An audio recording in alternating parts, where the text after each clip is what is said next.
WCLN 1170 Radio and Star Vision Cable Channel 16 are pleased to present We Should Know, hosted by J.W. Simmons, an upbeat, informative look at people, places, and issues facing our community. This education-based analysis of issues will remain positive and informative as we consider closely what we should know.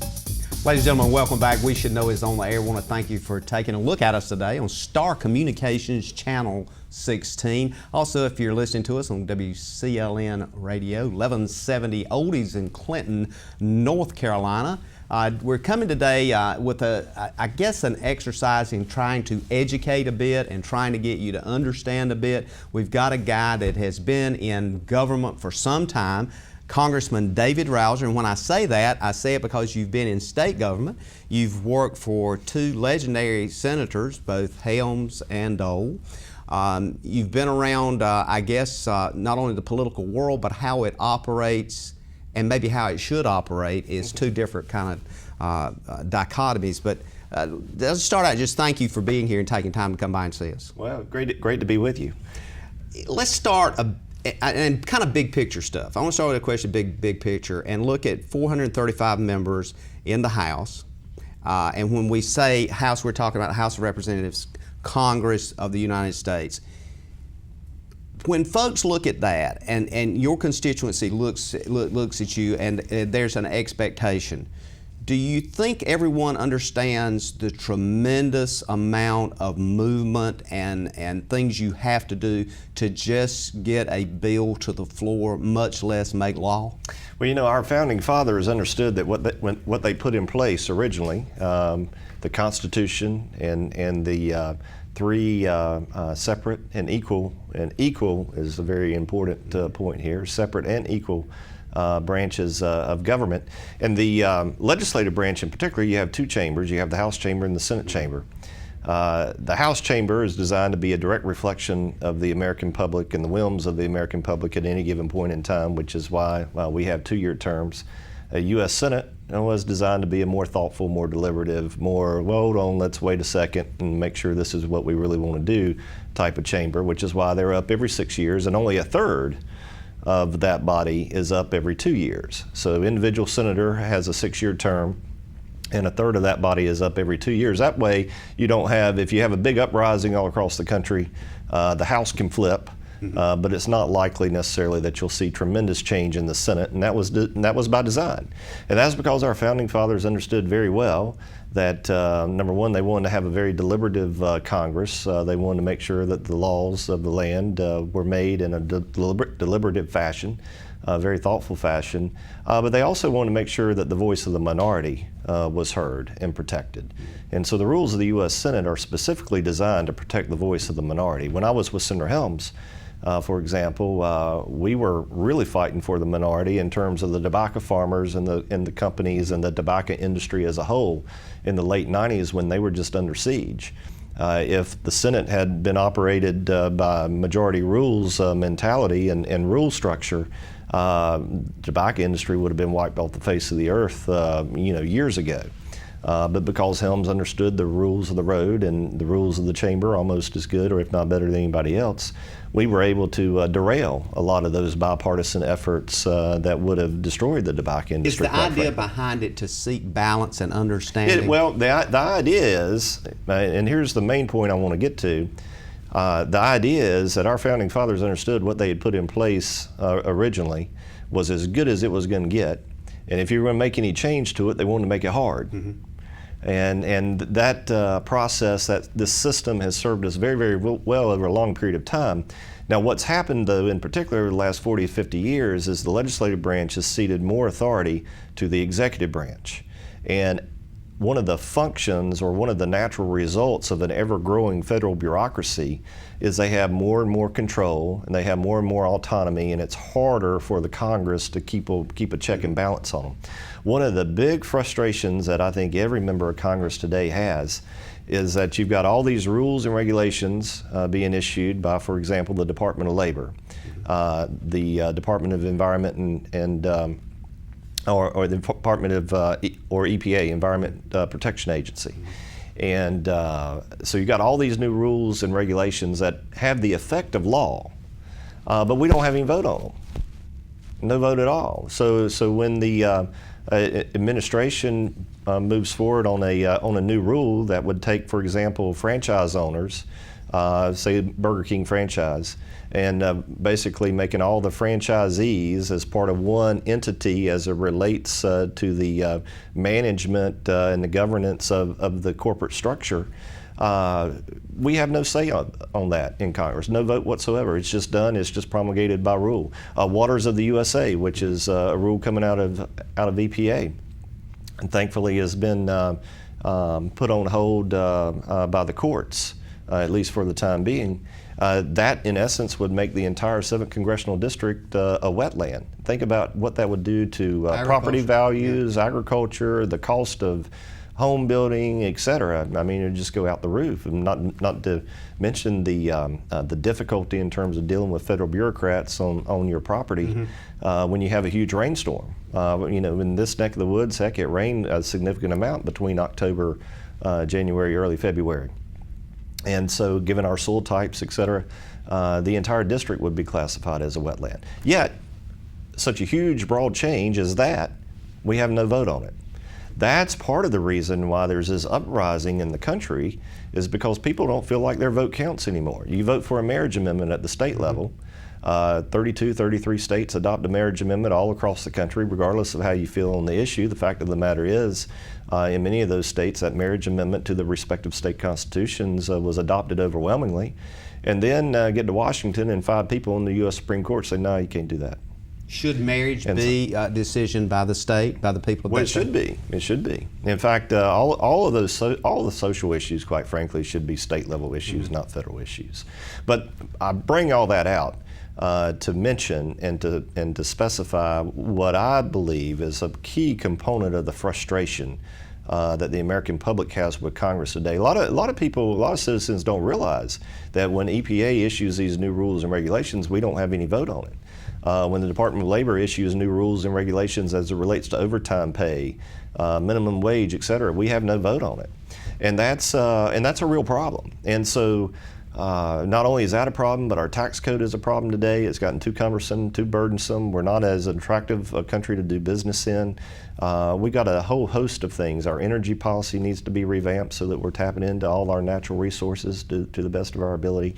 And as a result of all these problems that we have, Paul Ryan, our new Speaker of the House, he has basically set up 5 different task forces to focus on specific areas.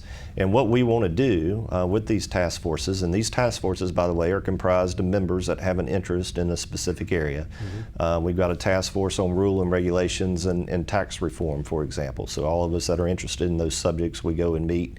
And we're looking at laying out new ideas that we can put in law with a like-minded president so that we can rein in these federal agencies. For example, if we're going to have a new rule or regulation that has a $100 million impact or more, a lot of us think that rule or regulation ought to come before Congress for us to have a vote on it so that we can represent our constituency as we debate that particular policy matter and then vote on it either yay or nay. Whereas right now we have no input on the matter whatsoever. We believe that we need to have a tax reform plan that is fair for everybody, lowers the rates, makes America more competitive as it relates to our countries that we're competing with day in and day out. Capital and investment goes where it's welcome, not where it's unwelcome, and that's a key component of good tax policy. And we want to lay out an alternative on that front. We want to put in place a alternative on health care. Everybody knows that Republicans would like to repeal Obamacare, but not everybody understands what our alternative is. And so that's a specific task of one of the special committees that has been put in place. And so all these things, we want to be able to lay these proposals out before the Republican convention so that whoever the Republican nominee is, they can pick those off the shelf, so to speak, and say, you know what, these are good ideas, and these are ideas that have been put together, put in place by the House of Representatives, and we're the closest chamber or the closest body to the American people by design, which is why we're up every 2 years. Everybody wants to know, why do you have a 2-year term? You're just running all the time. Well, the fact of the matter is that's the way our founding fathers wanted it, because they wanted the House of Representatives to be a direct reflection of the will of really the whim of the American people at any given point in time. And so all these task forces that we have in place, we're hoping to put forward proposals that our Republican nominee can take and run with to build a mandate for the 2016 election. It's one thing to win an election. It's very difficult to govern after you win the election, and it's particularly difficult to govern after you win an election if you don't have a mandate. The only way to have a mandate is to go and campaign on specifics, specific alternatives, for example, on health care, specific alternative as it relates to our tax reform plan, specific alternative as it relates to our regulatory structure and how those rules and regulations are impacting business and everyday lives every day. And so those are the things that we're focused on as a House of Representatives right now, which brings me to one other point I want to make real quickly, and that is we cannot do anything of major significance without help and cooperation from the President of the United States.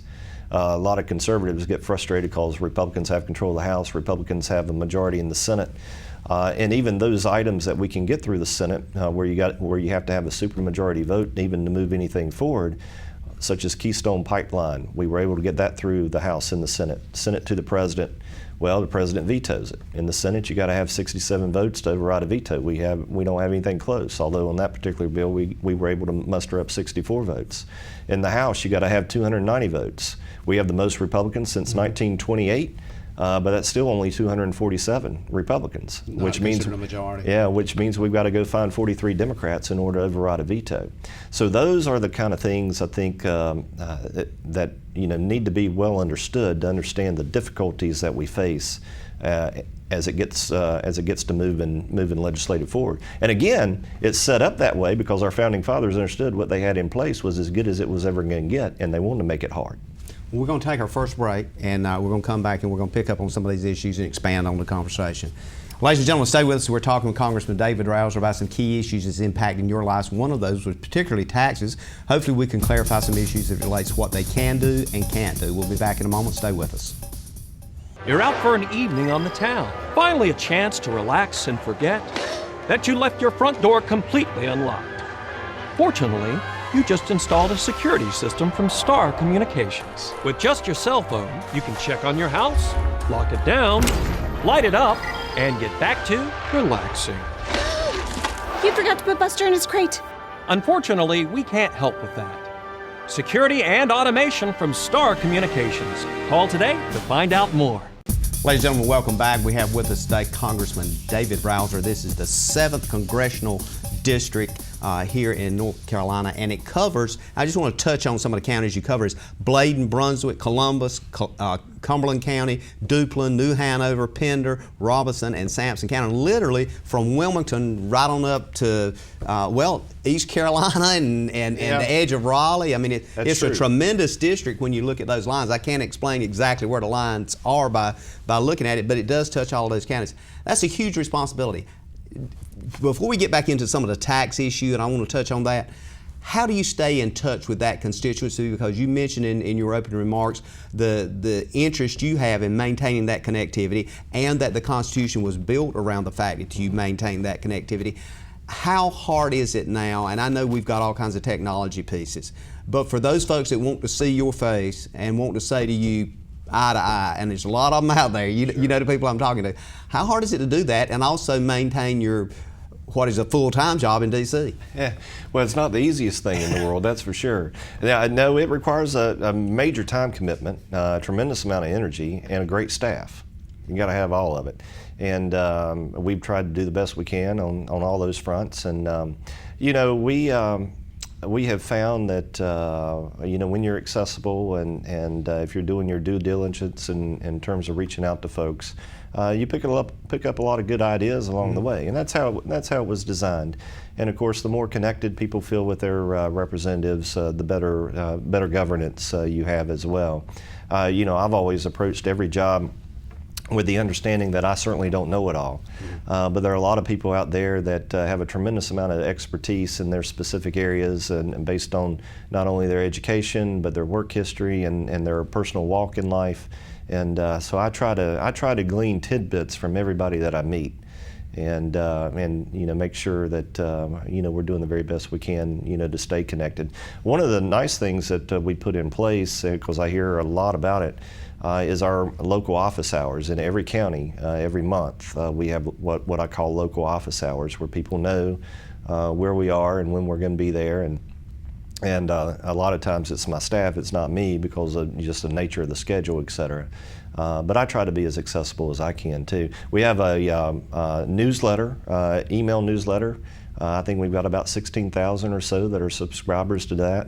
And wherever I go, every week, wherever I am, I always have somebody mention to me how much they like and enjoy being on the newsletter.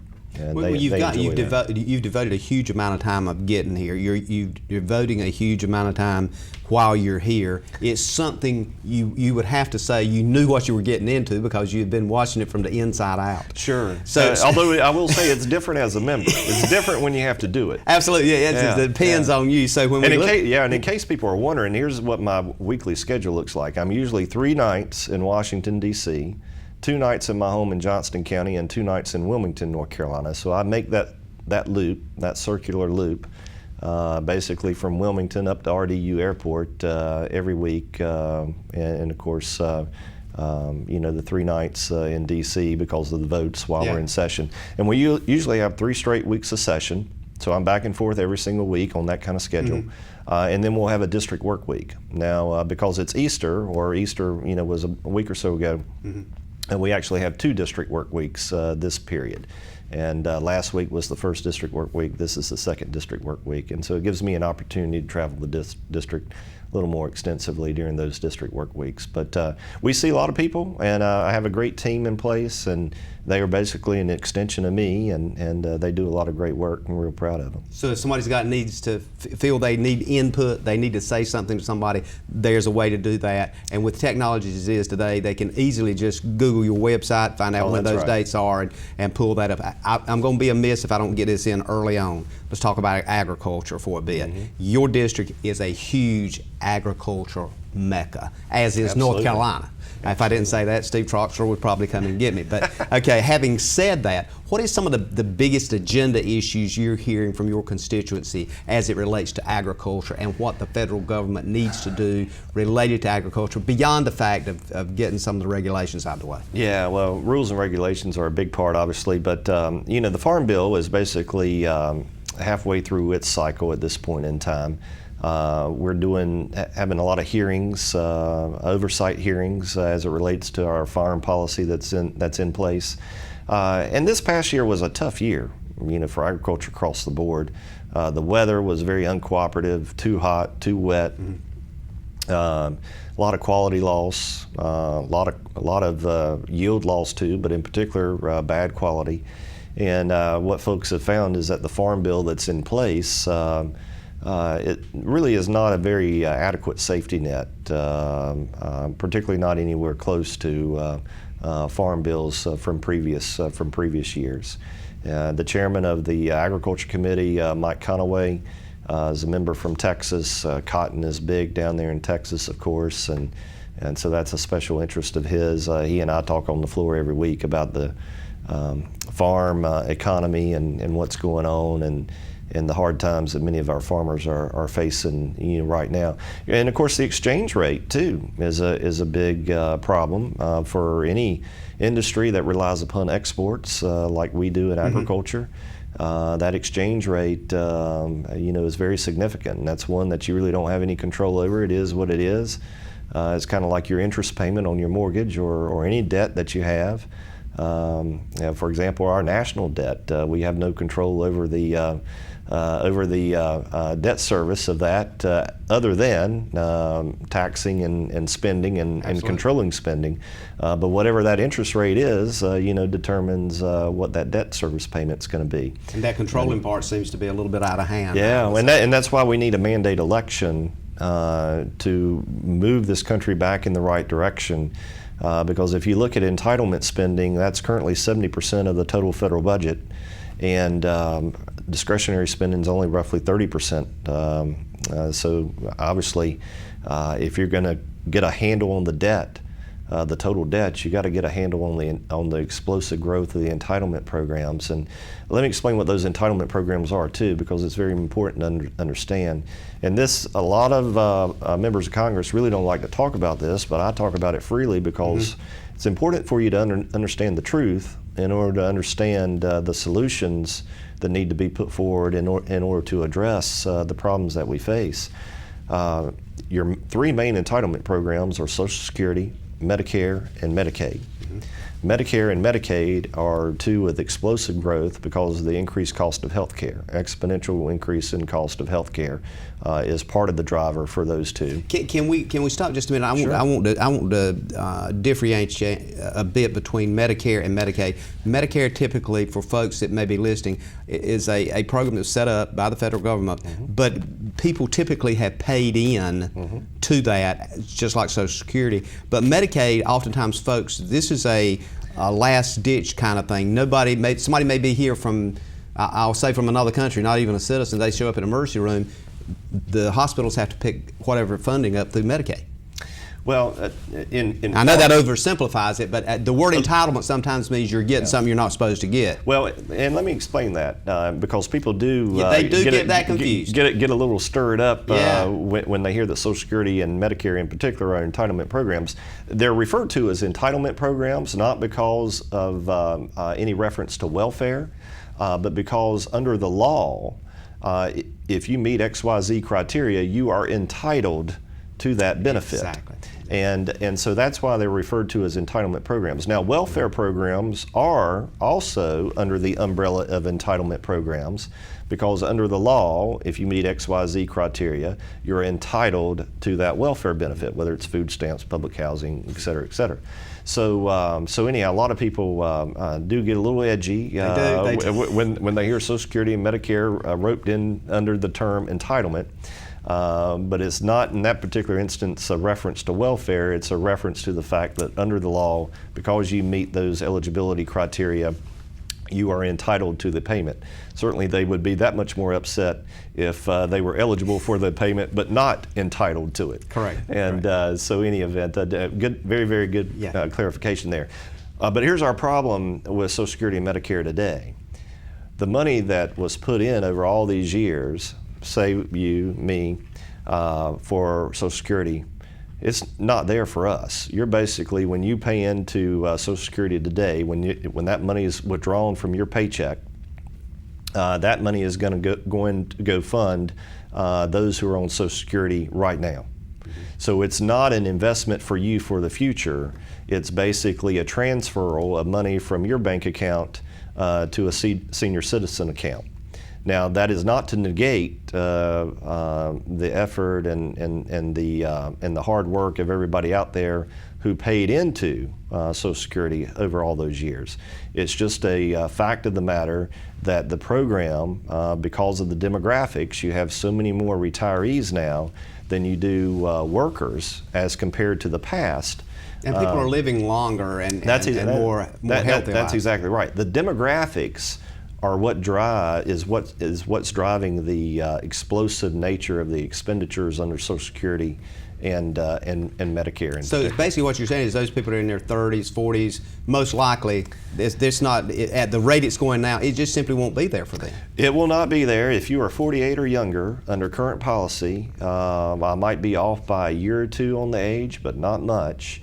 It'll be gone. And let's hope that debt ceiling don't keep going up as rapidly as it has been in the past 6 years at least, or even more, because the whole thing might crumble.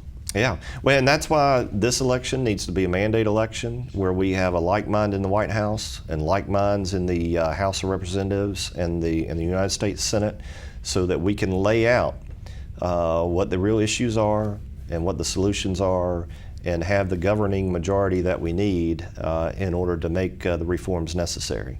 And that's just really critically important. We gotta address the entitlement programs. Entitlements are 85% of the growth of the debt. let's end with that note on this break, and then we're going to come back and continue that discussion. Ladies and gentlemen, we're talking with Congressman David Rouzer, 7th District. Most likely, if you're listening to us on this show, he is probably your congressman in Washington, D.C. So we encourage you to call a friend, tune in. We'll be back in one moment.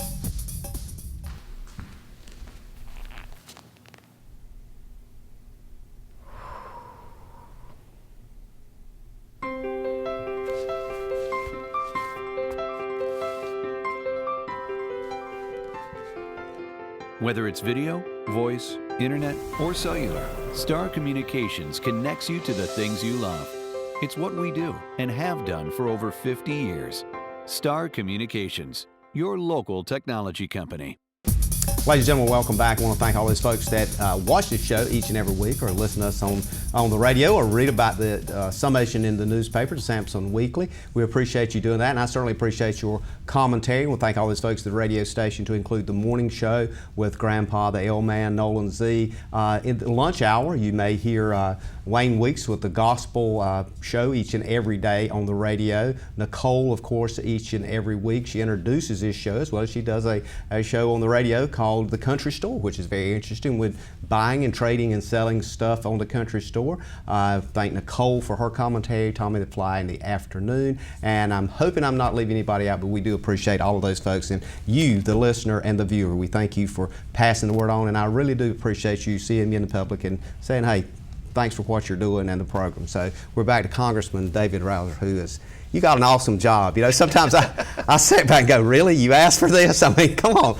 But the reality is there seems to be about 3 or 4 different quadrants, and I know you've heard a lot of the conversation, not only on media, but other kinds of connections you have in the public and civic groups and so forth. But there is a concern with safety and security in this country. There's a concern about education and who has the responsibility for that education piece. And I'm talking about primarily the public school education. We're very fortunate here in North Carolina, I think, with not only our public schools, but university and community college system. I really think we're pushing the lead in the country. And there's so many commentary I get about health care, not so much with people that are talking about they don't have health care, but it's the folks that have had health care for years, and now all of a sudden their deductibles were $500. And I don't mind saying this, I won't call any names, but I've had a couple of folks tell me that their deductibles now are $3,000 or $4,000. Sure. Deductibles. Yeah. And there's reasons for all that. Any one of those you want to pick out of that basket, I'd love to touch on some of those. Well, you can only get the very best product for the lowest possible price if you have competition and transparency. And basically what Obamacare has done is it has sped up the growth of government as it relates to its intertwined nature with health care. And it has gummed it up so bad that you have less competition now in the insurance market. You have because of the increasing emphasis on economies of scale, because of the increased cost of healthcare, you've got doctors' offices that had been independent that are being bought up. Absolutely. You do not have the autonomy that you used to have between doctor and patient. Now basically the doctor is prescribing and performing medical care based on what the government enables him to do, allows him to do. Some protocol sheet somewhere. A protocol, and it's just, we're going in the wrong direction. Basically, Obamacare made even worse the elements of our healthcare system that were driving it in the ground to begin with. Because I'm not saying our healthcare system was perfect before Obamacare, but Obamacare has exacerbated it. Before, a lot of people had insurance plans that they liked, that were furnished, paid for by their employer.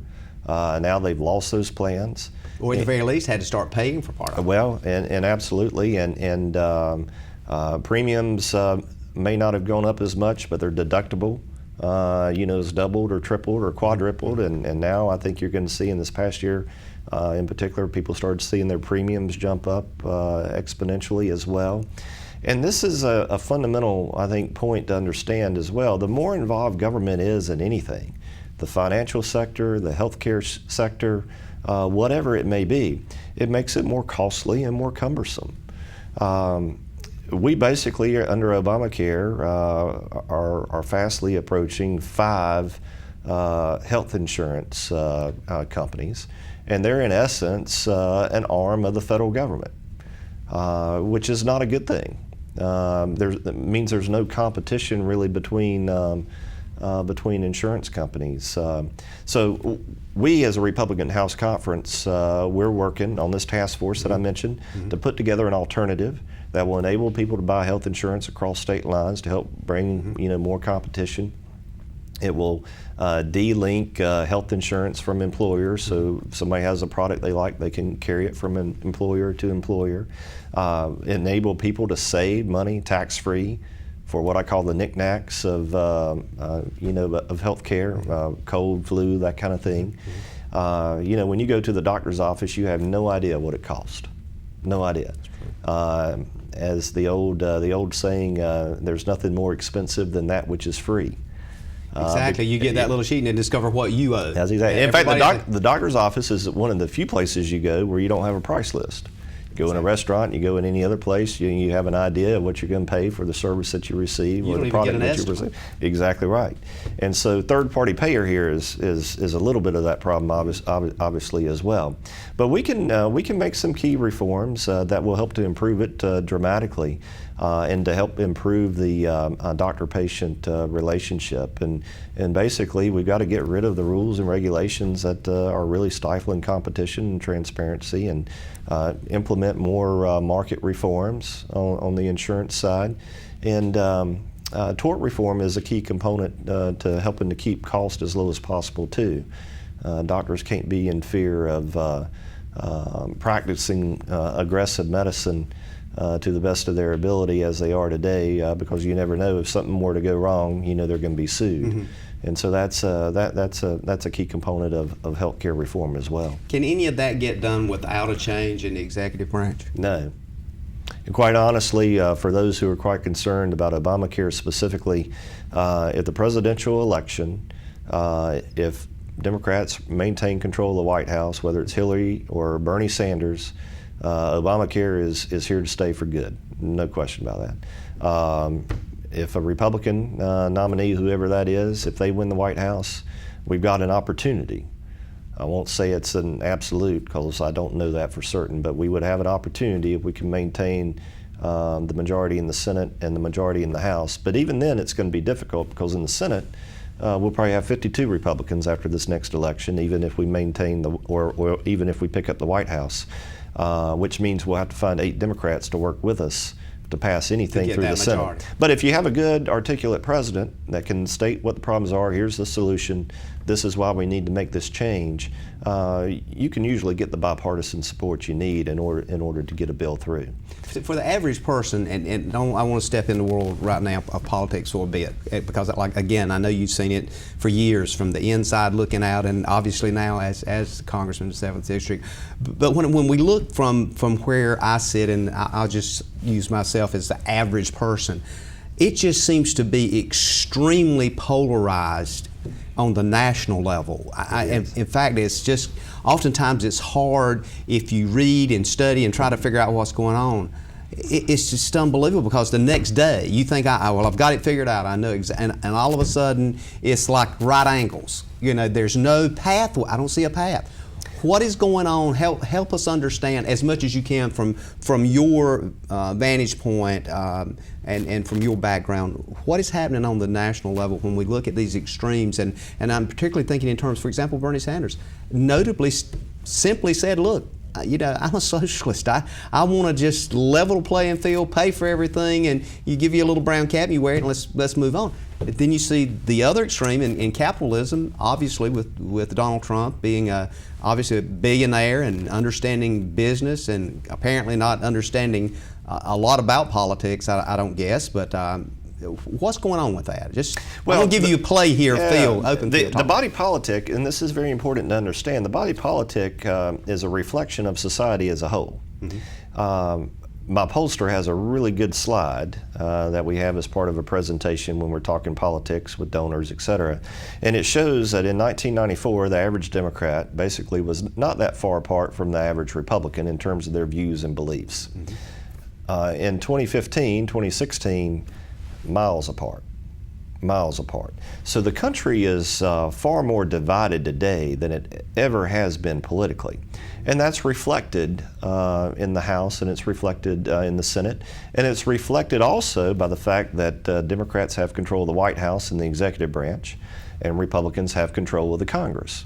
And under our system, when you have a divided government, it's basically designed for nothing to happen. And so if we're going to make the changes that we need to make to move this country forward, to make this country the best place to do business in the world, to free up our natural resources so that we can be the dominant oil and gas player in the world, which, by the way, helps us tremendously from a national security perspective in terms of regaining influence in the Middle East and otherwise.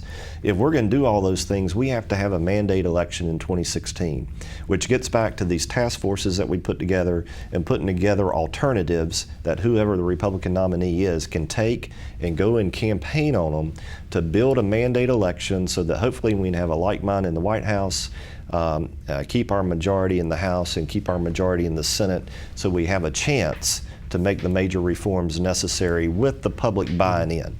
And of course, another big thing with the presidential election is it's going to determine the outcome of who's on the Supreme Court. That's going to be which will be a huge as well. generational, I mentioned Obamacare will be here to stay if we don't win the White House. Well, if we don't win the White House and we have another liberal on the U.S. Supreme Court, gun rights, marriage, I mean, everything could be up for grabs. And it will be a seismic shift. So this voter turnout issue, I think we've seen what the critical part of voter turnout means and what that means. This coming election, and what I hear you saying is that if you're out there, if you're not registered, get registered. If you have an agenda that you want to see, you better make it this year happen. Let me put it very, very plainly. This election is going to be the humdinger of all humdingers. Yeah, and you can just see it. Because it's just where we are. It's just where we are. The past 7 years in particular, with the policies now that we have in place, healthcare policy that we have in place with national security, we've got to go a very different direction. Well, I want to continue this discussion because I think this is really what people want to hear more about is your insights and what's going on now, because they see it a lot in the press. Ladies and gentlemen, we'll be back in a moment. We're talking with Congressman David Rouzer. We encourage you to call a friend. Stay tuned. We'll be back in a moment and clarify, hopefully, some questions you may have. Thank you. What? How can that be? The way someone broke in and stole my TV. Unless I want to install steel bars, I'll call the experts in security. Star Communications is the one that I can trust to get the job done. Yeah, the only thing worse than that is not feeling safe in your own home or business. Call Star Communications now. We're your local security experts, from alarms and monitoring to automation and personal protection. Word. Ladies and gentlemen, welcome back. Thank you for being with us today. We're coming up on our last segment. We have Congressman David Rouzer with us today. Congressman Rouzer, I want to open this last segment with, again, thanking you for coming in. Also kind of being a regular with us, because the name of this show is We Should Know, and certainly from your vantage point, you know a lot of things we should know, and some of them we need to have a little bit of time to digest. But as we went to break, we were talking about what was happening on the dynamic on the political scene and the polarization of the country, and how we feel as we're being pulled apart, or maybe our observations are totally opposite. Let's continue that discussion and kind of get a sense of where we may or may not be headed. I think we're kind of looking at this election obviously as one that folks need to get out and support their candidate. At the same time, if they're looking for a conservative agenda, they might best get grandma and everybody else out and make sure they get to the polls. Well, absolutely, and the elections are critically important. The old saying, elections have consequences. They really do, because who you elect to the White House is going to determine the foreign policy of the country and our national security interest, which that's a subject we've not touched on significantly here today, but it's one worth mentioning. We've got to have a commander-in-chief in place that understands that America is the greatest force for good that mankind has ever known. When America recedes from the world stage, basically good recedes from the world stage and evil prevails. I say all the time, we live in a spiritual world, whether some of us want to admit it or not. It's a world of good and a world of evil. And when good is on the march, evil recedes. When good withdraws and is hiding in the corner, evil is on the march and progressing, and that is very much embodied by ISIS and these other terrorist groups. Horrific evil, I would add to that, and the Absolutely. fear has been, I think, increased radically just in the past few days as we've seen the president have meetings about the potential of nuclear issues with ISIS in this country. Sure. And folks have really not wrapped their head around that whole issue of what that would mean. But I mean, a few bombs here and there, but when you talk nuclear, that takes it to a whole nother level. Well, and they're doing everything they can to get a nuclear arsenal that they can control. That's why it's so important not just to contain ISIS, it's important to wipe them out completely. It's important to wipe them out in Syria and in all the various safe havens that they have in Iraq, in the various countries, all throughout the world that they have set up shop. Libya, etc. Is this Islamic extremism? Is this something that is such an ideology that it can be eliminated? Or can we contain it? Can you really eliminate an ideology? Well, you can't. You don't eliminate an ideology, but I view it this way: it's no different than if the New York Yankees are on a run, and the New York Yankees pick up more fans because people like to be a part of a team that's winning. Well, one of the reasons why ISIS is picking up recruits left and right, and the whole terror network is expanding the way it is because the way they promote it, they're saying, hey, we're out here, we're battling with the United States and all these other world powers, and we're still here, and we're winning. And their marketing expertise. And come join us. Yeah. Meanwhile, we have an administration and a foreign policy that won't even acknowledge what the enemy is, won't even acknowledge that we're dealing with this Islamic extremist. And the fact that our policy is to contain, that's a victory to them. And they promote that. They say, hey, they're too scared to come in here and take us out. And they got the capability to take us out, but they're too scared to do it. We can win this battle. And that's what the whole mindset in terms of this war on terror has to change. We have to take the battle to them, because if we don't take the battle to them, they're going to be on our streets taking the battle to us. Do we spend too much time, especially on the national scene, and when we're looking at the political candidates for president now, there's this blame issue. Well, if we hadn't done this, and if we hadn't gone into Iraq, if we hadn't done all these things, that we look too much at the past in blaming rather than dealing with the problem and seeking a solution? And I think that's true, anytime. The fact of the matter is, we're human beings and we make mistakes. The intelligence was not as accurate as it needed to be when President Bush was office, but the entire world community was wrong, about the intelligence that they had, which goes back to our intelligence infrastructure, our military capabilities. In the 90s, in particular, our intelligence structure was demolished, decimated, budget cuts and everything else. And if you don't have human intelligence in all these countries around the world, you're not going to have the best intelligence available to you. It's a constant, continuing battle and investment in our intelligence capabilities and in our military prowess. And our military has suffered significant cuts the last 7 years, and it's not all the president's fault. Part of it's Congress's fault as well.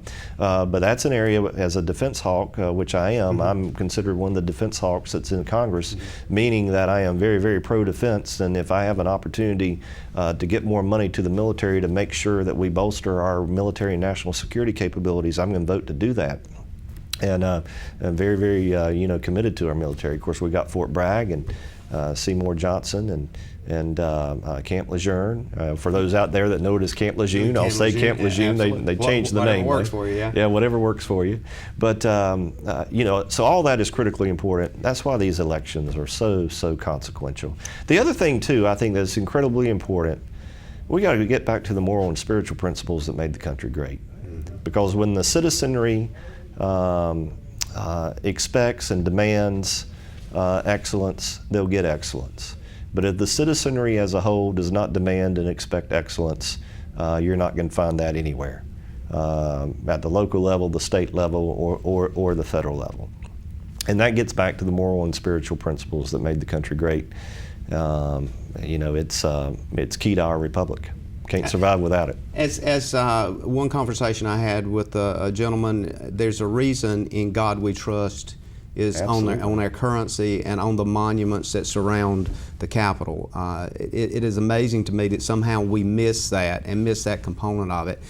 Have we allowed our political correctness to do that, or what has pushed us away from recognizing that important piece? Well, quite frankly, I think we're paying for the 60s in all forms. You had the Great Society programs from the 1960s, and back in the 1960s, by the way, entitlement spending was 30% of the federal budget, not 70%. 70% was discretionary, which was the appropriations bills, which is the funding of government. Whenever you hear about, well, is Congress going to fund the government or not, or is there going to be a shutdown? They're talking about discretionary programs, Department of Energy, Agriculture, veterans, all those. 1965, 70% of the budget was discretionary that Congress had direct control over. Only 30% was entitlements. Now, 70% is entitlements. Only 30% that Congress has direct control over is discretionary. If we're going to deal with our debt burden, we got to do two things. We got to deal with the entitlement programs and spending long term, and we got to grow the economy. And you grow the economy by getting rid of the rules and regulations, making it so difficult, reforming our tax code, getting health care right again. All those things will enable us to grow our economy the way that we need to grow it. But if you go back to the 60s, though, sexual revolution, all the social movements, basically we're getting rid of God and putting government in its place. And we're paying for it now on all fronts. And so I think there's got to be a spiritual revival in the country in a major way if we're going to turn the country around. And that's one thing I don't like with this political atmosphere that we have today. The discourse is just absolutely horrific. I think the verbiage that's coming from some of the candidates is not only non-statesmanlike, I'll say it's just unacceptable. It is a reflection of the moral decay of the country.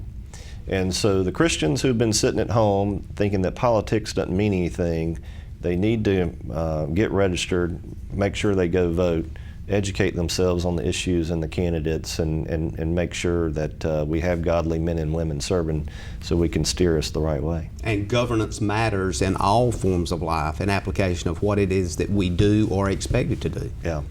But people get frustrated with Washington, and understandably and rightfully so. But keep in mind, Washington is just a reflection of society as a whole.